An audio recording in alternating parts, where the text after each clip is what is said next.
हले बड़ है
मैं हमारा हो गया है।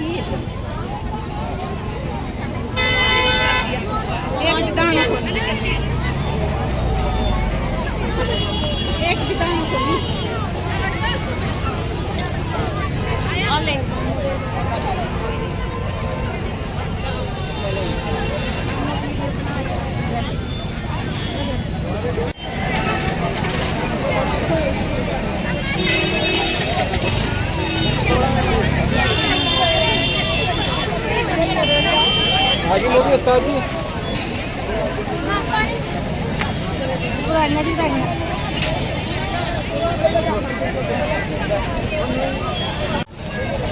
बाल में इतना काफी कच्चे का बाकी अड्डा करना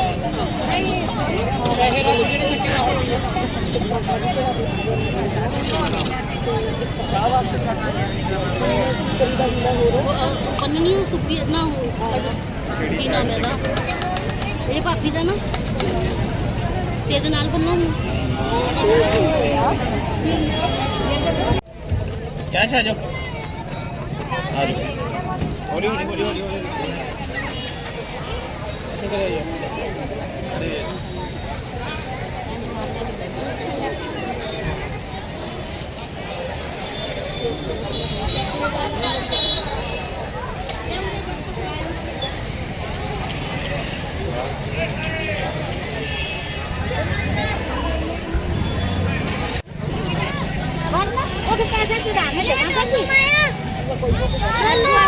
देखो बेटा दूर बैठे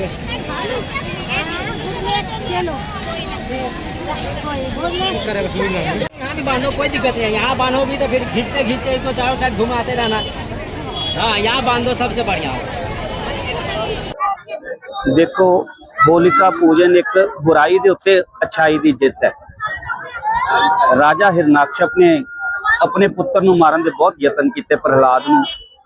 उन्हां विचों एक भी यतन है कि होलिका होलिका कौन है? होलिका हिरणाकश राक्षस की भैन है जिन्हों वरदान दे विच एक ऐसी चद्दर मिली सी कि जिंदे विच वो चद्दर नूं ओढ़ के किसी अग्नि च बैठ जावे तो उनके नाल अग्नि उन्होंने कोई नुकसान नहीं पहुंचाती सी।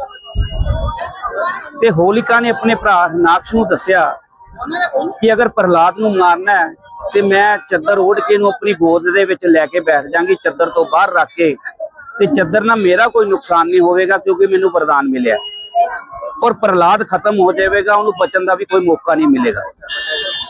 जिवें ही ये गल सारी प्रजा दे विच पता लगी ते प्रजा वासियां ने जेड़े जिन्नियां भी उत्थों दीयां मातावां भैणां सी उन्हां नूं पता लग्या भी मेरे साडे पुत्र प्रहलाद नूं अज हिरणाकश्यप ने इस तरह मारना है। ते राजे दे आदेश दे उत्ते सारे जने अपनी अपनी समग्री लैके बालन वाली समग्री जिन्हों आपां कहंदे आ उपले बने हुए है, बिटकले बने हुए है, घास फूस है, ये सारी चीज इकट्ठी करके एक बनाई जाती है, चट बनाई जाती है। उहदे विच होलिका प्रहलाद नूं लैके बैठ जाती है, चद्दर अपने उपर ओढ़ लैंदी है ते प्रहलाद नूं गोदी दे विच बिठा लैंदी है।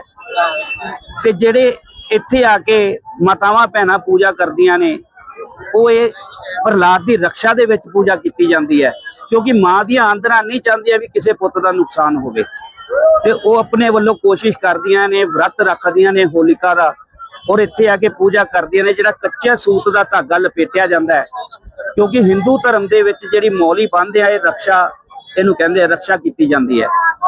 ਤੇ ਔਰ ਰੱਖਿਆ ਦੇ ਰੂਪ ਦੇ ਵਿੱਚ ਹੀ ਹੋਲਿਕਾ ਦੇ ਚਾਰੋਂ ਪਾਸੇ ਜਿਹੜਾ ਕੱਚਾ ਸੂਤ ਲਪੇਟਿਆ ਜਾਂਦਾ ਹੈ, ਤਾਂ ਕਿ ਸਾਡੇ ਪ੍ਰਹਲਾਦ ਦੀ ਰੱਖਿਆ ਹੋ ਸਕੇ।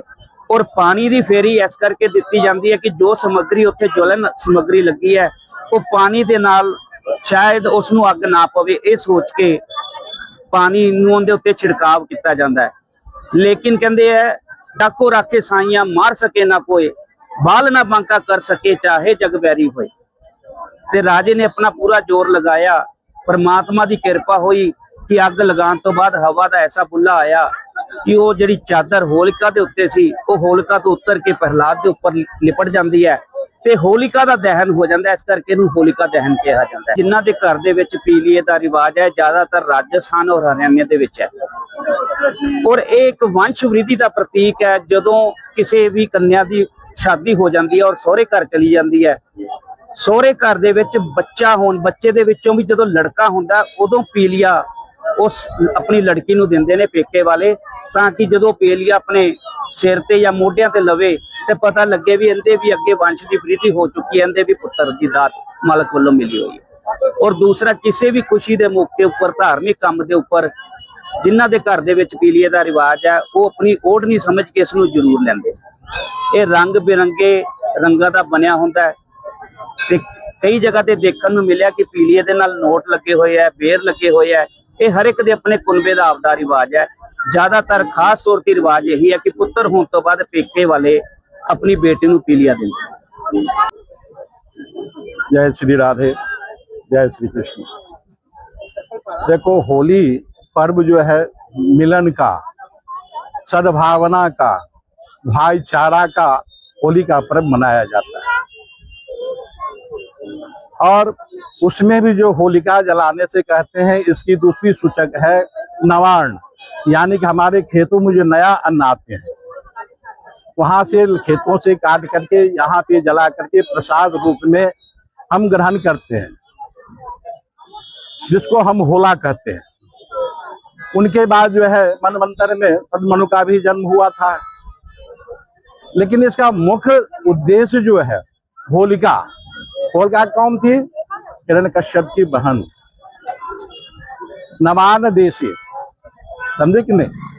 तो होलिका और भगवान विष्णु का परम भक्त प्रहलाद हिरण्यकश्यप का पुत्र था, और वही प्रहलाद माँ के गर्भ में जब नारद जी का उपदेश सुना तो भगवान विष्णु से उसको भक्ति आ गई और भगवान विष्णु को भजने लगा। हिरण्यकश्यप ने नाना प्रकार का उपाय किया कि आप मेरा नाम भजो, मेरे शत्रु का नहीं, क्योंकि भगवान विष्णु को शत्रु मानता था। बहुत उसको मारने का उपाय किए, लेकिन भगवान की ऐसी कृपा होती कि वो बचता गया। जब और कोई उसके पास नहीं बचा तो उन्होंने अपनी बहन को बुलाया, होलिका को। होलिका ने घोर तपस्या करके ब्रह्मा को खुश करके उन्होंने वरदान पाया, और वरदान में उनको एक चुनरी मिली। अग्नि में बैठ जाओगी तो अग्नि जला नहीं सकती है। तो ये जो हम कहते हैं होलाष्टक, 8 दिन का जो हमें समय मिलता है, इसीलिए कि जितने भी घास फूस लकड़ी सब इकट्ठा एक जगह जमा करते हैं और होलिका पूजन करते हैं। इनका पूजन रोली मोली चावल सूत धागा से इनकी पूजा किया जाता है। तो होलिका को बुलाया, उन्होंने चिता सामान जो है ऐसे इकट्ठा किया और होलिका को बुला के प्रहलाद को लेके बैठ जाओ। होलिका ने प्रहलाद को लेके गोदी में बैठा। भगवान की देखो ऐसी माया, तो वह चुनरी जो है होलिका के सिर से उतर करके प्रहलाद के सिर पर गई और होलिका जल करके राख हो गई। इसी दिन से जो है ये होलिका उत्सव मनाया जाता है। कहते हैं असत्य पर सत्य की जीत होती है, इसी से होलिका उत्सव मनाया जाता है। तो हम कहते हैं कलयुग। पहले पुराने जमाने की जितनी भी स्त्रियां थी उनकी विधि विधान से, और उन्होंने इसे कोई भी धार्मिक उत्सव जो उतनी स्वाद नहीं रखते, जानकारी नहीं रखते हैं, जो हमारे पुराने ख्यालात थे। और आजकल के बच्चे जो है ना, दूसरा उनकी बदल गई सब चाल चलन वेशभूषा। अब देखो होली होता है, होली में हम क्या खेलते हैं? गुलाल, अबीर, रंग। लेकिन आजकल क्या खेला जाता है? कीचड़ से, गंदगी चीज से, मोबाइल से, इससे खेलते हैं। ये तो होली का भी उत्सव बेकार करते हैं। पहले बता चुके ये भाईचारा का है, शत्रुता मिटाने का नाम होली है। गोबर के उपले पहले बताया कि हुलास तक 8 दिन जो होता है ये लकड़ी वगैरह घास फूस जमा करने का, जिनको हम होली जलाएंगे। तो उसमें जो है उपला यानी कि गाय के गोबर का उपला बनते हैं और विधि विधान से भगवान विष्णु की पूजा होती है। और विष्णु का पूजा करके वह उपला उनको समर्पित करते हैं कि अग्नि में मेरा भी कुछ अंश लग जाए। हाँ, आज पूर्णिमा के दिन, पूर्णिमा को तो ऐसे ही व्रत रखते हैं। लेकिन आज जो है हमारे मन में कुछ संदेह आ गया कि आज होली मनाए, कल जाके चंद्र ग्रहण है, परसों रंगोत्सव है। देखो आज 5:00 पे पूर्णिमा लग जाएगी, तो पूर्णिमा में ही होलिका दहन किया जाता है। कल जो है 5:00 तक पूर्णिमा सी है, उसके बाद एकम लग जाता है। इसलिए जो है होलिका दहन आज ही 7:15 बजे शाम को जलाया जाएगा।